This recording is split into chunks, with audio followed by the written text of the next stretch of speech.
everyone. Welcome to another session of Creative University. As always, Peter Csathy, chairman and co-founder with my wife, Louisa, of Creative University. And it's going to be another great session, another great guest today. As always, start with the song, and that was Pink's I Am Here. Why? We'll ask Sarah, because I always ask the guests to choose any song that they want to start things off. So we'll ask her. So Sarah's great. I'll give you a little background of her, but first I want to give first of all, a little background about the shirt I'm wearing today. I'm wearing this in solidarity to all of you college students and those going to college for the first time and everything that you're all dealing with right now. I know school has started for some of you. School is starting. It's going to be a very different sort of experience. That was the reason that, and really the genesis of Creative University in the first place. When a couple of months ago, my wife and I were talking about all the things you're all facing, all the challenges you're facing, and something we can do as a pure give back to students who are passionate about the media and entertainment business and really are actively exploring that kind of a career and something that could be really interesting. So with that, I'm going to stop sharing and bring on my guest for today, Sarah Harden. So Sarah, welcome to Creative University. Hang on, I'm here. Hi, everyone. Outstanding, outstanding. Great to see you, Sarah. Yeah, you too. I actually snuck into my office because there's construction going on in my house and my office is like 10 minutes away. And now I've gotten here and there's construction going on next door in my office. There's no one here, but there's construction next door. So if you go a truck rolling by every now and then, you'll forgive me. Well, this is the way it's become, right? You know, this is the brave new world, and it's kind of fun to see how everybody is set up during these crazy times. Yeah, exactly. So Sarah, before I start asking you about the song that you chose, let me give a brief intro, but then I want you to walk through the journey. And Anam, if you can share the presentation, because I don't think that my link came through. So why don't you share the link so others can see it? Thank you very much. Appreciate that. And then throughout this, everybody, feel free to ask questions. I have several already that were sent before the session. Questions for Sarah, either through the chat or through the Q&A, and we'll get to them in the course of this session because that's part of this. It's live, it's interactive. So I've known Sarah now for several years, and I come across a number of different executives and talent within the overall business. And I'll tell you one thing, Sarah is about as accomplished, but also about as smart and strategic as anybody I've met. Very dedicated to the cause, loves what she does, really been a driver of innovation. And she'll talk about that, about the full holistic view of the media and entertainment business, which is not just about content, but it's about how technology has transformed that. Sarah's been right in the midst of it. She is currently the CEO of Reese Witherspoon's female-focused media company called Hello Sunshine. And Hello Sunshine's behind Big Little Lies and a number of other things. Great show. Previously, she was the president of Otter Media. Otter Media was a joint venture between AT&T and the Chernin Group. And the Chernin Group, before she became president, she was the executive vice president at the Chernin Group. And the Chernin Group is the company that was founded by Peter Chernin, who was one of the great moguls who's in the Hollywood world. And he was very innovative in terms of going beyond traditional media and into tech. Then before that, and I'm not going to go through the whole laundry list because you have so many things, but she was group director of partnerships and development in Asia for News Corp and spent several years in Asia. And I'm going to ask you about that too. Got her MBA from Harvard, BA from the University of Melbourne, studying something that was decidedly unrelated to the media and entertainment business. And that's kind of a theme that we've seen in a number of these sessions, that people don't have it all plotted out. So with that, Sarah, I'm going to open it up to you, but first ask you about the song, Why I Am Here by Pink. What's the special significance of that? You know what? Look, I love Pink. We actually shot a series a few years ago called Shine On with Reese, which is on Netflix, and Pink was one of the guests in that. And I knew her music before that, but I think she's an incredible she's a credible voice in the music industry. And honestly, that song is a rev up song for me. Like, and I think there are real days when I am working out how I'm going to get through my day. And I have a series of songs on my Spotify playlist. I'm like, okay, I'll go for a walk with the dog in the morning, or I will just try and find 10 minutes. And I think it's just one of those songs. It is a great energetic song. And I love the notion of like, I'm here, I'm like standing my ground, I'm standing where I am. And, you know, some days, you know, I really need that. I really need a mindset shift in the mornings to tackle what I've got ahead of me. And I think, you know, no more so than in COVID as well, but even prior to that, and, you know, and in this racial equity crisis we're going through. So you know, it's one of my rev up songs. I have a few, but that's one of my favorites. Well, it's great to hear the songs that people choose, because it gives us kind of a look into who that person is. Yeah. And so it brings that's wonderful. That's very intriguing. So let's just first give a brief, before we go into your journey. Sure. And everybody, we're also going to talk about some of the themes of relationships, the road, obviously how Sarah got from there to here, but also, you know, mentors that have been important to her, and then advice and lessons to all of you, including Sarah's thoughts about what attributes are most important to succeed in this business, because that was a very interesting conversation that we had yesterday as we were talking about this, and just how the overall world has changed, the media and entertainment world. But first, a little bit about Hello Sunshine, what it is, and then we'll get into your journey. You know what? We started Hello Sunshine 4 years ago. I started the company with Reese, and, you know, we talk about we're a direct consumer media brand with a premium content studio at the center. And I think when we started the company, it was really looking ahead and saying, how should we architect a company for the next media age, right? And you know, so what means a couple of things. One is we produce premium content at the core of our company. Scripted, we started really in scripted television, so shows like Big Little Lies, The Morning Show, Little Fires Everywhere. Books sit at the center of a lot of what we do, and we have an unscripted business, and we also launched a kids and animation studio about a year ago. And they're our studio businesses, and then we have a set of businesses we call our direct-to-consumer businesses. We're, you know, the company's 60 people now. We're 4 years old. So we have a social team. So what it means, we're trying to build a relationship directly with audiences as well, because we think that's really strategic and connected to being in the premium content business. We have Reese's Book Club. Curatorial voice for our brand is around Reese's Book Club, and Reese picks books every month. And, you know, often we option film and TV rights for those books, but not necessarily. And then we have a brand partnerships team that really works with brands as storytellers who want to be in storytelling, and we use brand funding to like tell stories and create content that we often are distributing direct to consumer that we don't really want to fund ourselves. We're not in a position to fund ourselves as an early stage company. And so we have a central mission that drives the company, which is that we put women at the center of the narrative of everything we do. And it's not just about representation. It starts with representation, but what we talk about, it's about authentic authorship as well. And I think the gap we saw when we started the company was that not just women, but people of color and LGBTQIA and disabled voices, there are sets of voices that have been structurally silenced from Hollywood for decades. And there are a lot of stories that have not been told. And we thought that's a huge opportunity. And in a very crowded media marketplace, if we could bring to the authorship process, and that means both who's in our boardroom, in our employee base, it means what stories we choose to tell, it means who's in our writers' rooms, who are we bringing in to direct our shows. If we could include those voices, then and voices that represent the audiences that we're seeking to serve, that we thought it would give us a real strategic advantage in building our company. And so that's kind of where we are in the company, where company scaled well. We are 60 people in LA. You know, we've got a whole lot of TV shows that should be in production right now that are on pause. Yeah. We've got a bunch of others that are on board as well.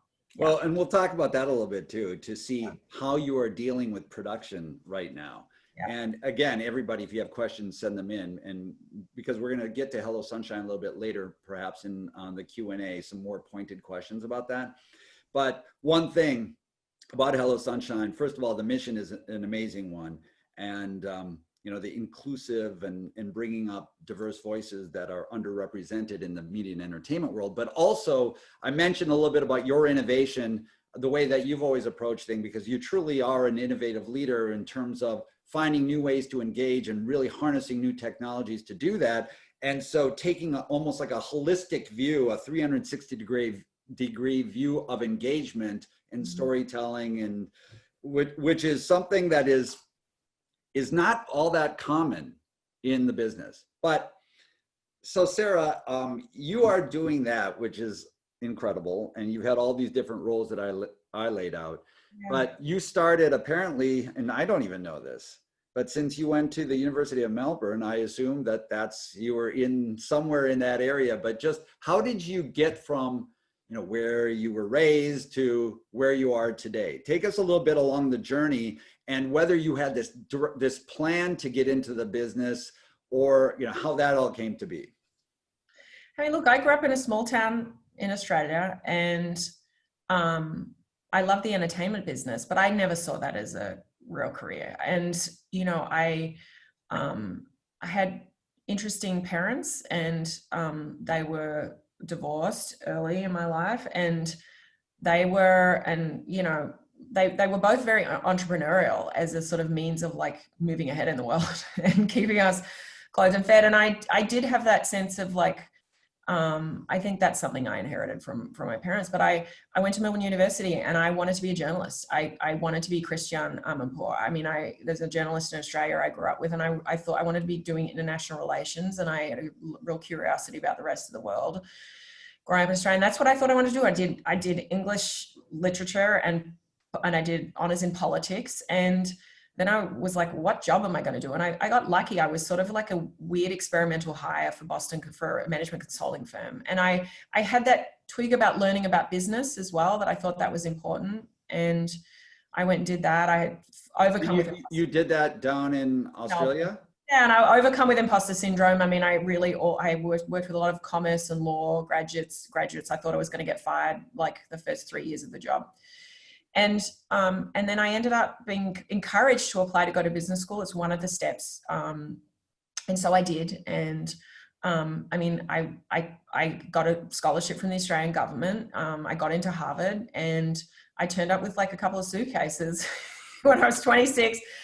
And my mum had just died as well. And it was like a really, it was a tough time, but I came to the US, and I had this, and so I had two curiosities then. And I really got to the US, and business school was really formative for me. And I saw these possibilities about entrepreneurship that I thought were really interesting. And so I ended up deciding not to go back to, if I'd gone back to BCG, they would have paid back all my business school debt. That was a choice. And I started a company with two guys from MIT and someone else in my class. And I had this kind of sense of like, shit, if I don't do it now, like, when am I going to do it? And, you know, that's a bold step. So right there, let me just stop you for a second. So you had the opportunity to go back to the consulting group, and they would have paid for your expenses at business school, but you chose not to do that. So you had paid this out of your own pocket. I did. And I was lucky. I got like half of my fees paid for by this I got a series of scholarships, and then I found some other scholarship money when I got to Harvard as well. But, you know, I left business school with $75,000, $80,000 in debt, which, you know, was a lot. And when I started, and, you know, a lot of my colleagues were going into like banking and consulting out of business school. And I took my first startup job. All the founders, we paid ourselves like minimum wage basically. But you know what, I had a base.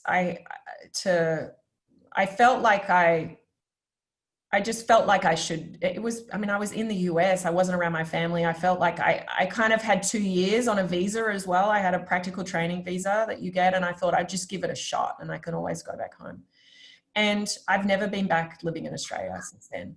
So, and that was not my goal. My goal was to go back, but I really, we launched a company. I rode the .com bubble up and down. We ended up having to, I mean, we had a great success early on, and then the dot-com crash happened. But it was at this intersection. Our startup was sort of the intersection of tech and media. And I thought that was really interesting. And that has been the theme that has carried me I thought that was super fascinating. And then I was all the transformation that's happening in entertainment, but looking at it from really a consumer lens, and just as a curious consumer as well. I was like, there's got to be better experiences. And honestly, that set me on a journey. I think during that period, so I did that. I did a couple of other things in between, and then I ended up in LA. I met my husband in the middle of that. I mean, he was, and I ended up in LA as I sort of really wanted to get into the guts of media, but I needed a full-time job. And so I ended up going to work at a company called Ascent Media. It was a roll-up of a bunch of media companies, really interesting. But I went in kind of an entrepreneurial role, working with the CEO to help put all these companies together. And that was great. And I worked with incredible people. And how did you, so Sarah, how did you break into that first role in Los Angeles? You know what? I ended up looking at companies that I wanted to work for. And there wasn't even LinkedIn then. I'm trying to think how I got to people, but I found, my husband went to school, undergrad, with a guy who knew a guy who at Liberty Media. I thought John Malone was just a really interesting character. I was reading about who I thought was really interesting, inspiring. And then I got to someone at Liberty and they were like, well, there might be something that's in Denver. I'm like, I don't want to live in Denver. And they were like, well, we just invest in this company, Ascent Media. And look, I had a Harvard Business School on my resume. I had enough things that made me interesting, I think, as a candidate, consulting experience. And so I ended up getting an introduction to this CEO, and they were like, well, we kind of do need someone to we got to work out how we do strat planning in these companies. And I don't have any corporate kind of people. So I timed it well. And you were taking my own job in that company. I mean, I was there for 5 or 6 years, and I ended up getting, we talk about mentorship. I got real sponsorship from a couple of the senior execs in that company. I worked my ass off. I mean, I just put my head down and worked, and I learned a ton. And it was really learning about the operations side of the media business and the economics of it. But I wanted to be closer to the consumer. And one of the people at Ascent went into an HR role at Fox, and they had a big job that came up, and he put my name forward for that job. And that was a really transformative role. I moved to Fox as a senior vice president of business development. I really built my career up at Ascent, and did a bunch of entrepreneurial things, because it was kind of like a bit of a Wild West company, but it was great. And I learned a ton, and I worked internationally. I really didn't see myself. I'm not an LA person. I'm not an LA insider. I'm an internationally minded person. And so during the role at Ascent, I got to work in London. I spent a lot of time in Singapore, and I traveled a lot. It was a global company where we were trying to we did M&A. I did M&A, and I sort of learned the acquisition side of the business. I really learned finance through this, by the way. When I first got into Harvard, I got a conditional acceptance. I had to go do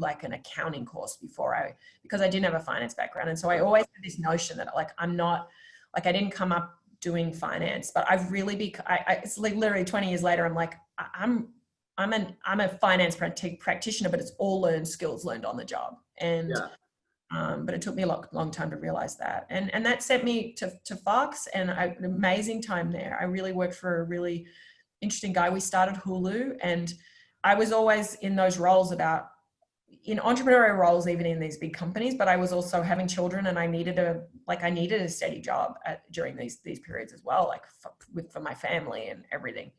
By the way, on that point, so I didn't even know that you were one of the founders, or you helped start Hulu. And at the time, everybody, Hulu, it's such an obvious thing now, but it wasn't back then when she started it, because YouTube had just broken. Hulu was kind of the response to that from the media companies, because there was this massive earthquake that was caused by YouTube when it was launched in, I think it was 2005, somewhere around there. Yeah, look, and I was part of the business development team at Fox that pulled that together. it's funny, you hear all the time, there's a lot of people involved at that time, but I was we negotiated some of those early deals. I worked on the structure, and then I worked really closely trying to get international versions of Hulu launched. When we launched Hulu in the US, so I spent trying to get, it was called Kangaroo, an international version launched in the UK, and then we did the deal with in Japan to launch Hulu Japan. And so again, I had this international mindset. I worked for Peter Chernin, was running at the time, and he was an incredible executive, and I was just fortunate. I was working these projects where I got visibility with him, quite a lot of visibility.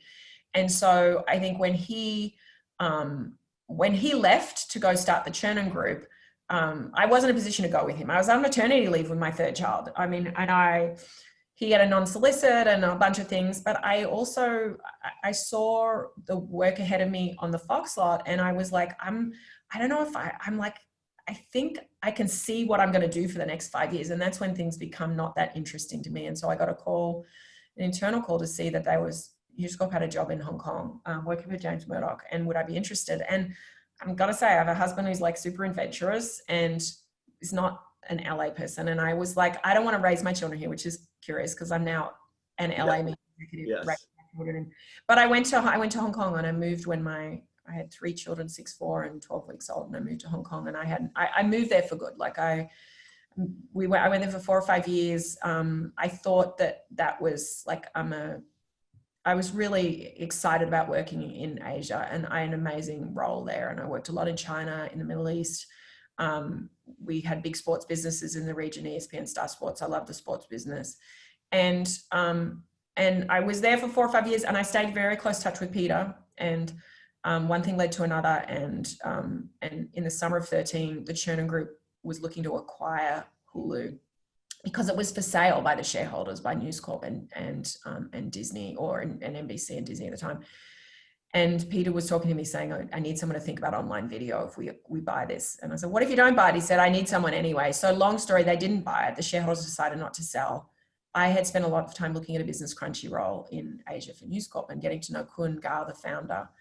And one thing led to another. I went to the Chernin Group. I commuted for a year between Hong Kong and LA. I ended up moving my family back to LA, and I went to work for Peter to build a position in online video under the Chernin Group. And the first investment we did was Crunchyroll, and then we ended up doing a number of other investments in Full Screen, Gunpowder, and Sky. And I was in that role. We formed this venture, Otter, to build online media businesses. And when I was running Otter, Reese came in, so she had this idea for Hello Sunshine. And so when I first met her, I was her investor. We started the company together, and then one thing led to another. We ended up selling Otter around this same time, and I stepped in to run Hello Sunshine full time. So that's my journey. I would say it sounds linear, and it wasn't. I mean, I think the thing that took me was I knew the space I wanted to be in this space of the intersection of entertainment and technology. And I really knew that I wanted to learn on someone else's dime at some level, because, I did a startup and it was a huge amount of learning. But I also, after that, I really saw like the assets and the knowledge that you needed. And so I was very thoughtful about going to bigger companies, but I put myself in entrepreneurial roles in those big companies. I tried to find those roles, and then I worked really hard in those and built relationships internally. And I think that's I wouldn't have made the moves that I had without some of those relationships I built either. Yeah, it's a pretty amazing journey. And I learned a lot about it. I knew a lot about you before, but I didn't know all of that about you. So a couple themes that are very recurring that we hear time and time again with speakers who are part of this, where certainly non-linear paths. So don't feel, students out there, that you need to have it all figured out and you think you're going to go from here to there, because it never goes that way. I'll say that definitively, it never goes that way. The power of relationships and how important it is to create authentic relationships, not just demanding something, but two-way streets, but creating those early on, because that could lead to some very interesting opportunities early on that will then shape your career. Because you've heard from Sarah, even once she got into her first kind of meaty role in Los Angeles, that led to another, that led to another, that led to another. Was doing great things beforehand too. But that's part of it too, is that there was the obvious path. I'll put words in your mouth, and you didn't say it this way, but there was this more obvious path, perhaps, of staying with Boston Consulting Group, because the money's good. You know where you're going to be. It's going to be good. And I'm not for all of you out there, if you want to be consultants, that's great. But also, she chose to do something not the obvious way, the startup, and then it led to where you are. But also, after the startup, you said you did a couple other things in between, as we all have. You know, they're kind of little pieces along the way. And just for myself, I had a couple that weren't necessarily the smartest at the time, but that's okay, guys. You learn from that. And then you also mentioned just that you worked your ass off, which is just another theme out there where, and we'll talk a little bit more about what Sarah's advice is to all of you out there. But there's also the, I would say, the serendipity. So I'm not going to say luck. I'm going to say serendipity, where you just were tenacious, which put yourself out there, which led to relationships, which led to opportunities. And so the more you put yourself out there, the more opportunity you give yourself to create that relationship, which may lead to something that is just not even in your line of sight. And so that's, again, another theme of just kind of getting out there, even in these crazy times, doing what you can, Creative University, connecting, making things happen with some of the internships, mentorships that are available for you now. So those are some like recurring themes that we hear over and over again. So then let's talk a little bit about, given all the things you've learned yourself and you've seen, what some of the advice directly to the students out there who are exploring opportunities in this business, and what you believe are the most important attributes that will serve them well to set themselves up for opportunities, but also success in those opportunities. Yeah, I mean, look, it's so hard. Foot in the door is hard, and not everyone is equally placed getting a foot in the door. And let's just acknowledge that, right? And I think really, really knowing your why. It starts with that.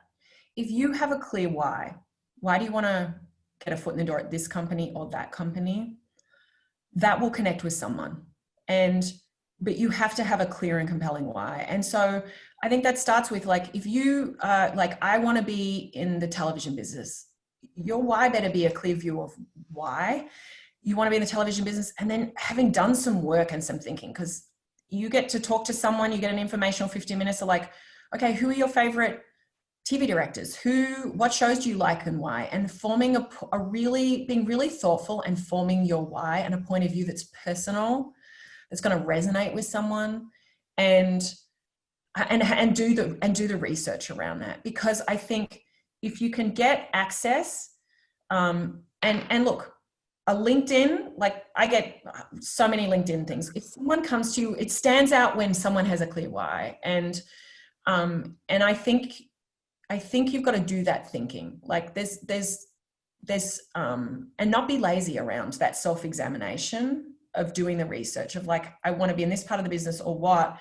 Curiously understanding, you won't form that immediately, but talking to people and forming that question for yourself. And it's the thinking you want to do anyway. Like, I sort of had a supposition. I wanted to be in the entertainment business, and I kind of wanted to be, I'm really creatively minded, but there's a way you come up as a producer, and I want to come up in the business side of it, but with a real respect for the creative parts of the business, and be that person who can like be the best partner for all creatives. And that's kind of my role right now. I think that's the first thing, is like just knowing your why, and then doing the research and the work. And then let me pause for 1 second, because you mentioned like on LinkedIn, a lot of people reach out to you on LinkedIn.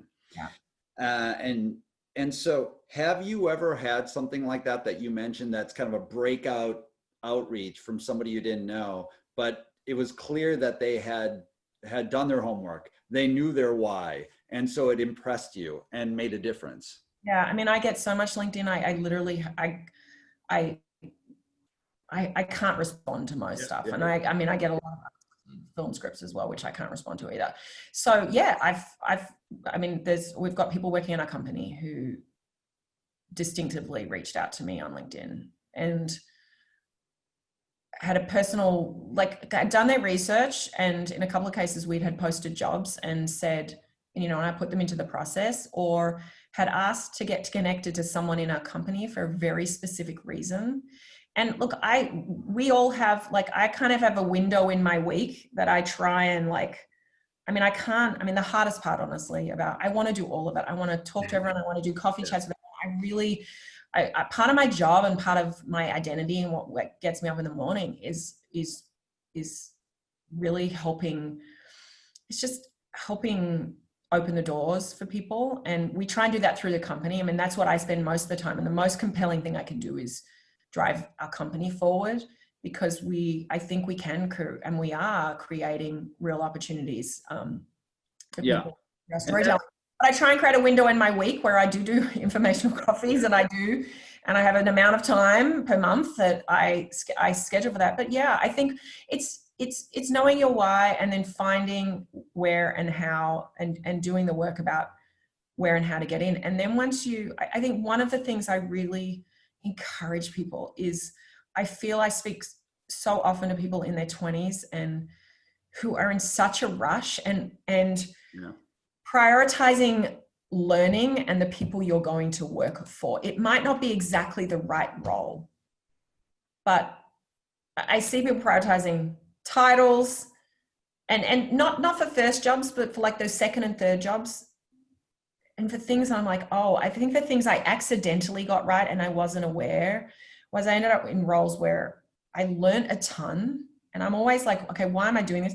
I learned so much, and I ended up accidentally working for a couple of people who were materially helpful. First, I've only ever worked for men in my career, other than now working with Reese, and I wouldn't be here without their active sponsorship. And that is where I got lucky in those first couple of roles. And I was an amazing employee. I like kept my commitments. I worked really hard.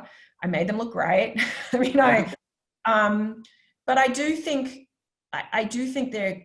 there are points, if you have choices about, like, I think laying the foundation of learning and establishing those relationships with people who want you to succeed. And people are differently wired, I think, and finding ways to end up, and if you don't work for those people, finding ways to build relationships with those people. And it's hard. Like, I just sort of acknowledge it's hard, but when you find those people, like, foster those relationships, they're very genuine. And I wouldn't be here without that. I think it's I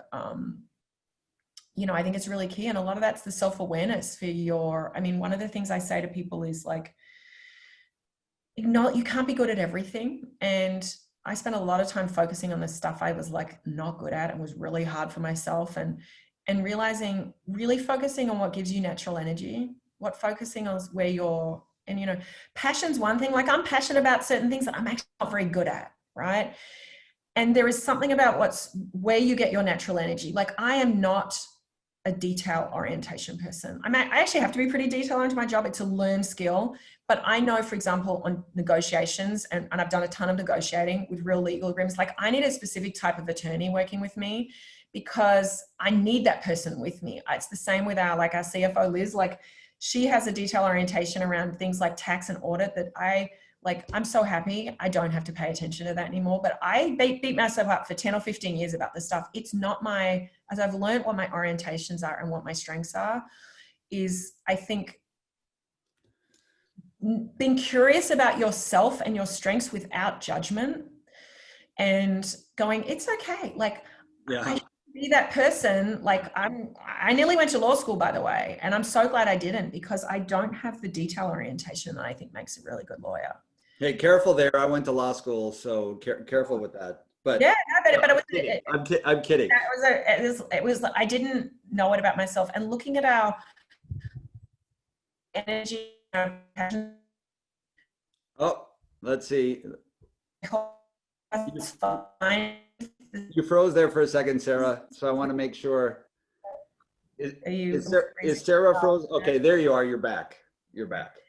But I'll say my internet connection is unstable. But I think part of it is, like, gosh, we judge ourselves really harshly too. And I wish I'd done a little less of that in my 20s and 30s, right?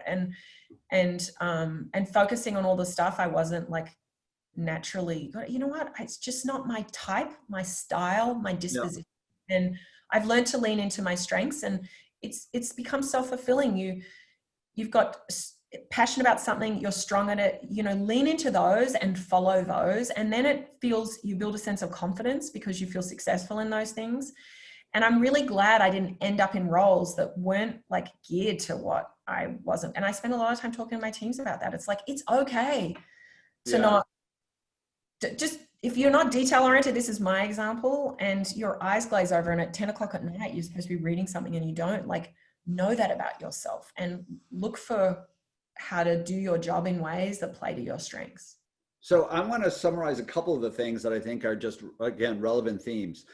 When we're talking about LinkedIn, it's not I didn't want to talk about that so you get inundated with LinkedIn outreach, not at all. The point is there that for everybody out there, one thing I found, and I've talked about it before, is that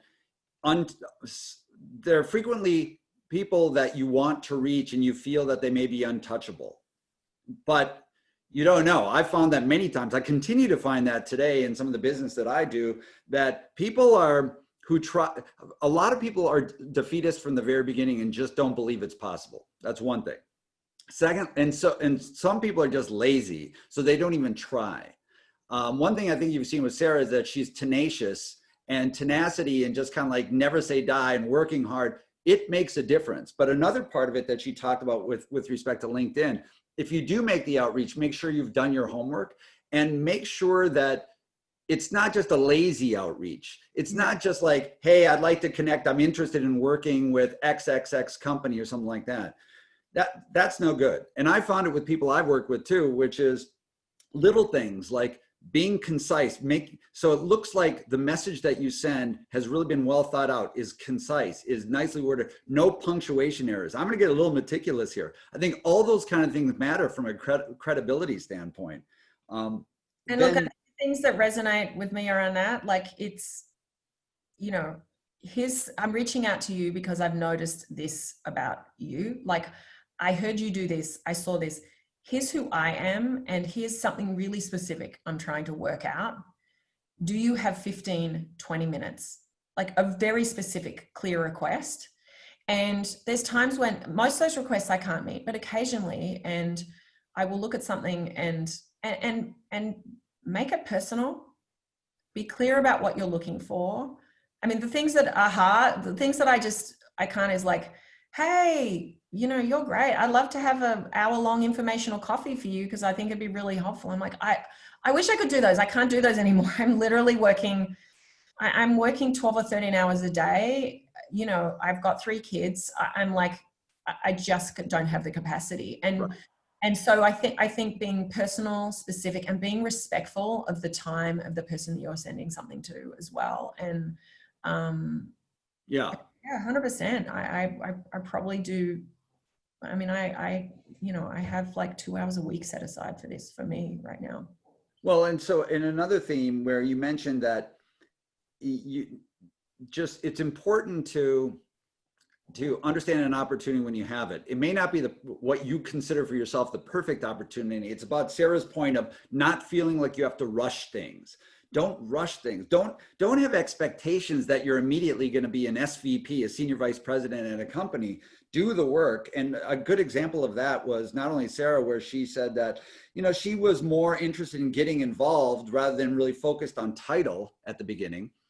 Jeff Clanagan, who's the president of Kevin Hart's Laugh Out Loud Network, who was featured guest last week. Remember, he was a very successful a music event producer, and before he went into the film television side of things. And when he made that leap from music into film and television, he took an accounting role. So he went, in his mind, down, actually substantially down in terms of income and things like that.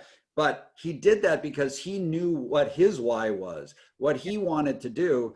And he was humble about that and trusted in himself that he'd rather have a passionate path, a path of passion, and going for it that way, because you'll perform better that way. And that led to what he's doing today, which otherwise, had he not made that move, would not have happened. So I mean, I look back and say it's laying the building blocks. Like it's laying the foundation. And I think your 20s, you know, to mid to end of 30s are like foundation laying years, right? And you know, is just being clear about like what foundation you're trying to lay. And early on, it's just experience and skills. Yeah, and a breadth of experience. One of the things you mentioned yesterday, that you can't be siloed in your thinking, that it's really important to understand the business side and the creative side. So all of that. So have a holistic view of the business and understanding the technology of it too. Understanding where the world is changing and how it's changing on a daily basis, and the players involved in innovating in this world of media and entertainment, because it's not just the obvious ones. There's a lot of startups like the ones that Sarah was involved in back in the day. So that's why it's do your homework means that getting a broad view. You don't, as Sarah said, you don't have to be a specialist in everything. That's okay, but it's important to have a good broad view so that you can converse intelligently and understand where things are. Yeah, there's some good questions in the chat. Should we answer? Yeah, let's get to questions. Yeah. So go ahead, Sarah. Take well, I'll read them off and you could answer them. No, I can take. Dominique's got the first question around, and I think it's great to address this question. Okay. We have 30% people of color, and about half of those, we have about 15% of our employees are Black. We have representation on our executive team all the way down our company. I think one of the things we're talking about though is doing better and being better. It's not enough. We have an under-indexing of Latinx people in our company too, given the populations that we serve and the audiences that we serve.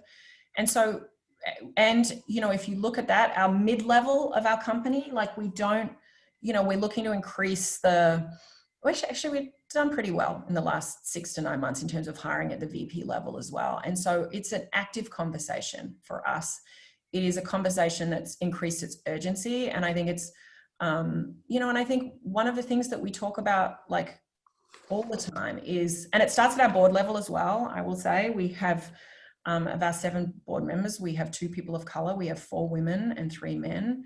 But it is everything we're doing. It is the books we're looking to champion. It is our writers' rooms. I mean, it's a key part of Little Fires Everywhere that we looked about. That was a very intentional choice, that story. And I think it's, one is, you know, we have a culture and a very specific set of values of how we work within our company around authorship. And so when we talk about authentic authorship, it means involving those voices in ways where they have power and influence. Yeah. And so I think we're working in that incredibly actively. I think one of the things we've been doing a lot of listening work in the last few months, particularly of helping white employees understand what's the experience of Black employees in the workplace. Like, let's really talk about that. What is the work of anti-racism? What is the work of anti-racism of all of our employees? And it is not just up to our Black employees to speak to that and to do this sort of emotional labor about creating an anti-racist workplace. So we tackle things head on. We have transparent conversations, and you know, and then we're addressing issues where we see gaps, but it's all centered around our values and building a culture of, you know, we call it intersectional authorship, which is what our company is committed to, which is, and that like drives us in everything we do. And, but, you know, we've got specific hiring goals. We have a set of, you know, really spent the last year looking at our pipeline and then also looking at how do we make sure our recruiting practices are, you know, are anti-biased as well. And just being very active in that conversation. And so I think that's what it starts with. It starts with also having a culture where some of these conversations are hard. They're hard for me as the CEO, as a white woman too. It's, you know, I have, but you have to go into it openly and sure, we've got good intentions, but good intentions are not enough. Like, we have to tackle it. And I think, you know, we also talk about this is a marathon, and we're on that marathon and we have a commitment to it. And having a brave culture where we know we don't always get things right. But when we don't, we name them and we talk about how we address it. And so I think it's all of those things together. But you cannot have authentically authored storytelling if you do not have voices with power in that. And so that's creatively, it's in decision making about what projects to champion. And so that's where we spend a lot of our time thinking about that. And we talk about having an authentically laddered company. So it's from boardroom to employees, and then to all of our creative storytelling processes. Yeah, great.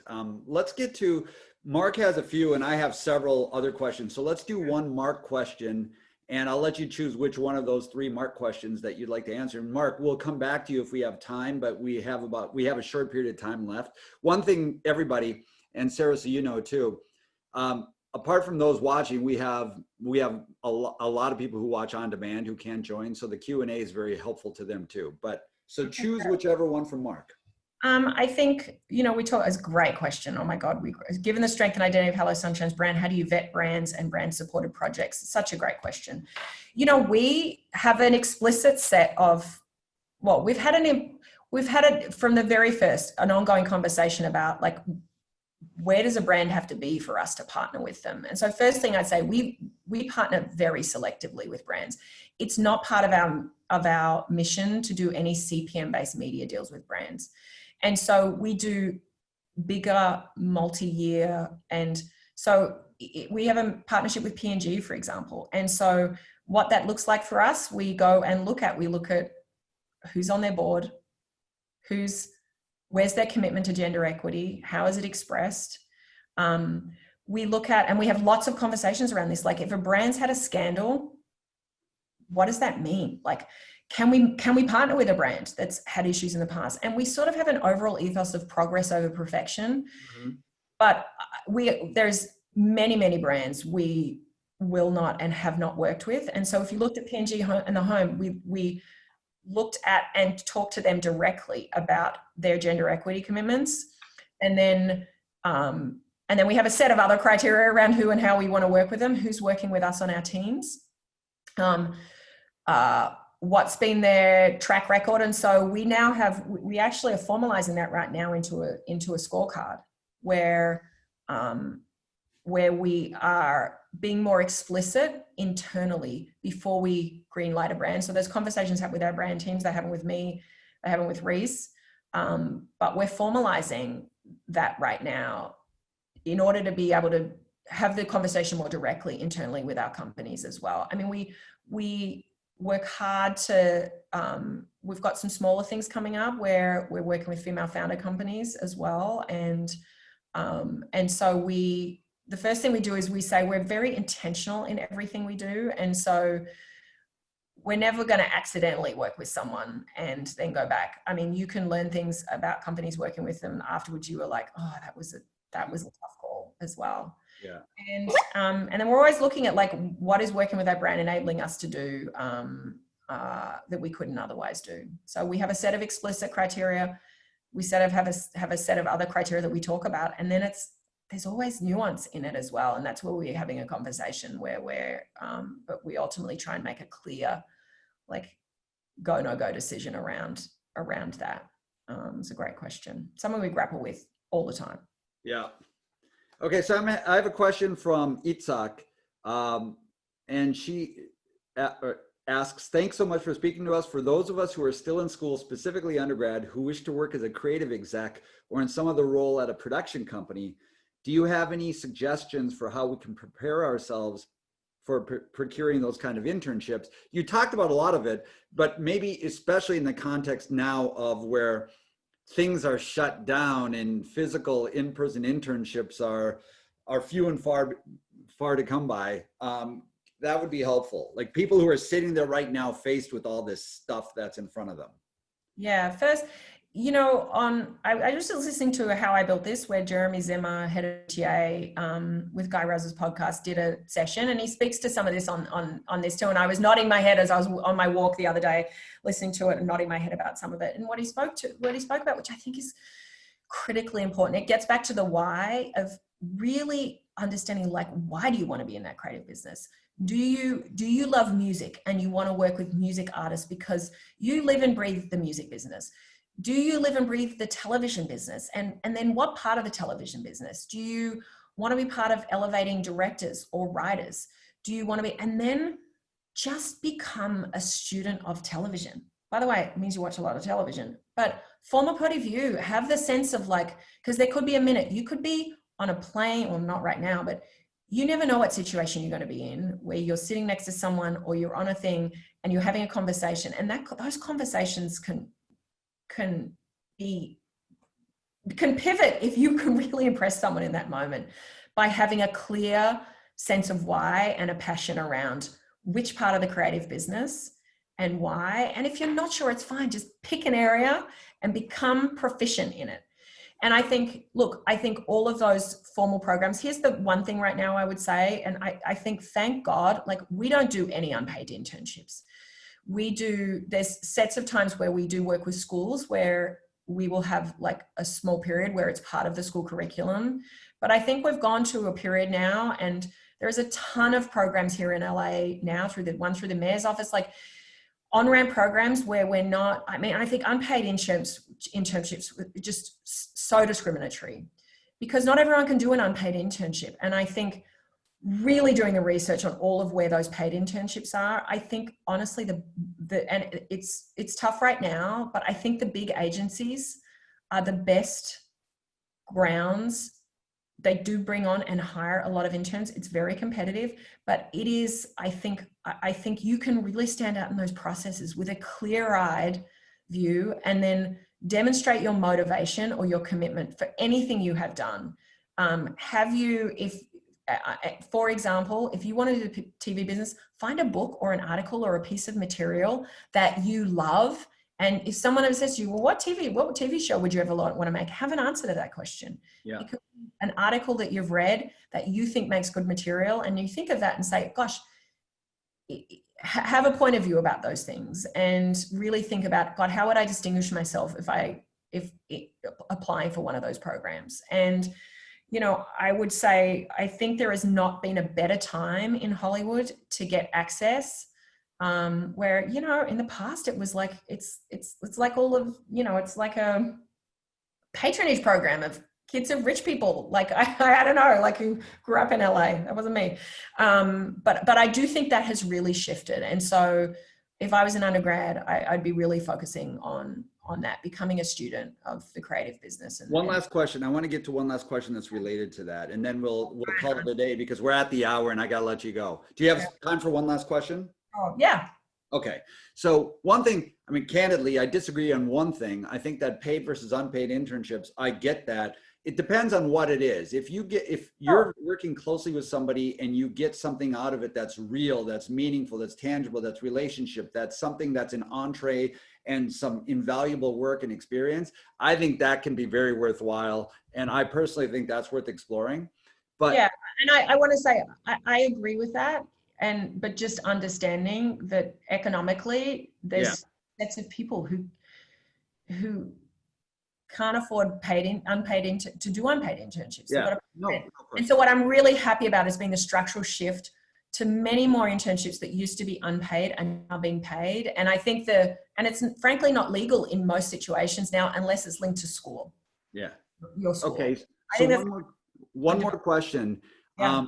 And this is the anonymous attendee. Do you have any advice on acquiring those internships, especially now? What this person says, I've applied every summer since my freshman year, and I'm going into my final year without even an interview. I've held lots of leadership roles in my time at the university. I've constantly tried to improve my resume, cover letter, etc., and would love to know just what you look for in interns. And it's the logistical. So how do you break through, even if you do all the kinds of things that you're talking about?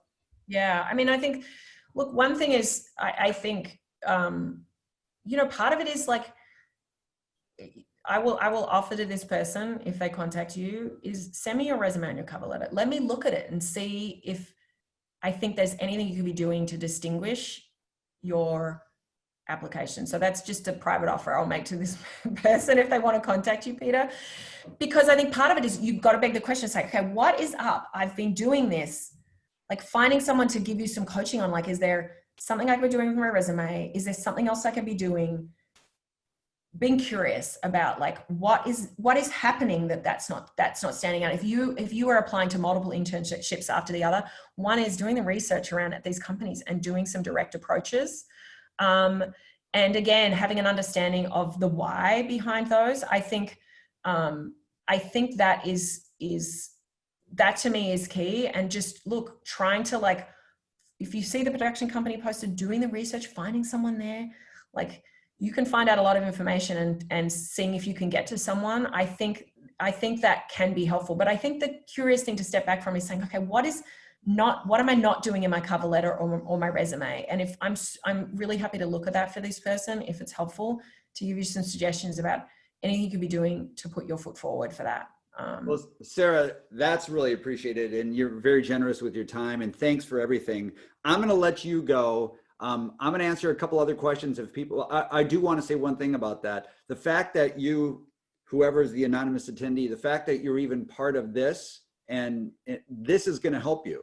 This will help you get that first step, and will lead to concrete. If you demonstrate that you're passionate about it, and you clearly are, then there are real opportunities available through Creative University, and more are coming all the time. So Sarah, I didn't intern in the business. Like I was working as a waitress, right? Like, I mean, I that's what I was doing in high school and college, and, working in a farmer's market in a cheese shop. I mean, I was like earning money. I was like, I wasn't interning, but I was reading and curious, and I was kind of just like a naturally curious, like student about business and stuff. And now I'm like, I listen to podcasts, I'm still learning. Right. And so, I think that's like, demonstrating your capacity to work in whatever thing that you need to be doing. It's like, I think it's really meaningful. So anyway, it's great to talk to you all. I thank you for the great questions. I'm sorry I couldn't answer more of them. No, Sarah, thank you so much for your time. That was wonderful. Really appreciate it. And so I'm gonna let you go. You can log off, and I'll just answer a couple questions if anybody else wants about Creative University and the kind of opportunities. But thank you. Thanks all. Bye. Great to see you, Sarah. Bye. So, everybody, if anybody's on still and you have any questions about Creative University, the one thing I would say about what we were just talking about with Sarah is that there are these opportunities. If you're interested in them, if you are interested in establishing a relationship, if you're interested in having a mentor who's a real industry mentor, because we have several who are lined up to go. As I said, we've already established some paid internships, some other valuable internships that lead to those kind of internships, a real job prospect, which is an already significant compensation, and there's real job prospects, television appearance for one of our members. So there's a lot that is available if you do the kind of work that she was talking about. And it's not work for work's sake, it's to demonstrate who you are, what your passion is, what your why is, so we can help match you up to the best opportunities, and just show us what you're all about. Power of relationships. The one key reason of joining Creative University is that you get to be introduced to real players in the business through internships, mentorships, and participation that can really leapfrog you and get you across that velvet rope into your first step in your career. Really quickly, next week, August 20th, we have another great session with Ann Lee, who's amazing. She's a humanitarian, co-founder and CEO of Sean Penn's CORE, C-O-R-E, which Community Organized Relief Effort. They started with earthquake relief in Haiti several years ago. It was devastating, and Ann was already on the ground before that earthquake doing humanitarian work. Sean Penn came down. She didn't believe that any celebrity would actually be serious about this. He was. He spent 9 months in a tent with the locals, and CORE came out of it. So she's going to be talking about CORE, its mission, how you all can get involved, because they're heavily involved in COVID-19 relief too. Pretty amazing what they're doing, and real opportunities there. on internships immediately with her, but also potentially into paid positions with Core. So if you have social impact in your blood, especially during these times, that's a good one. Then upcoming beyond that, LC Crowley, who's the CEO of Trioscope Studios. They have several new shows on Netflix and other platforms. So check out Trioscope Studios. You can see it here, the TRIO scope. Check it out. Really cool stuff. It combines live action with animation. That's what they do. And then Jenny Morris, she's gonna be the next session after that. And she's the Senior Vice President of Content and Content Strategy at Warner Media. So one of the major studios that's now part of AT&T, and HBO Max, which several of you may have already now subscribed to because HBO Max just launched very recently. She's gonna be a featured guest. Then we're gonna start talking about mental wellness. We wanna have those kind of sessions too because of all the things that's actually been something that's been suggested by students like you who are part of Creative University, and make more suggestions because this is ultimately for you. That's why we're doing this. Creative University was built for you. We have several students who are already involved actively building this thing organically, but it's really exciting. So we want to be responsive to what you want. And if you have ideas, as you see there, send your note of ideas to Luisa, Luisa @creative.media. Here's the final thought, and I'll let you go. Unless there are any specific questions, feel free to ask any questions. Send your homework, show us that it matters to you. Applications, feedback, please give feedback and tell us what works, what isn't working for you with Creative University, what you would like to see. Particularly, I'd be interested to hear more about mental health and wellness and how much you'd like to bring that in, as well as student sessions where you don't have me moderating and it's really student by students. Give suggestions. You can send them to Luisa @creative.media. So with that, I'll let you go until next time. Thinking about all of you again, as school starts, my daughter is a junior at USC, studying the music industry there. And she has been struggling, as everybody has been, about whether to go this semester when everything's virtual or not go, which is happening in real time, and school starts on Monday. So we get it, we feel you. That's why Creative University is here. We're here to help you. It's for you guys. So with that, hope that that session was useful. Great to have you on and part of this.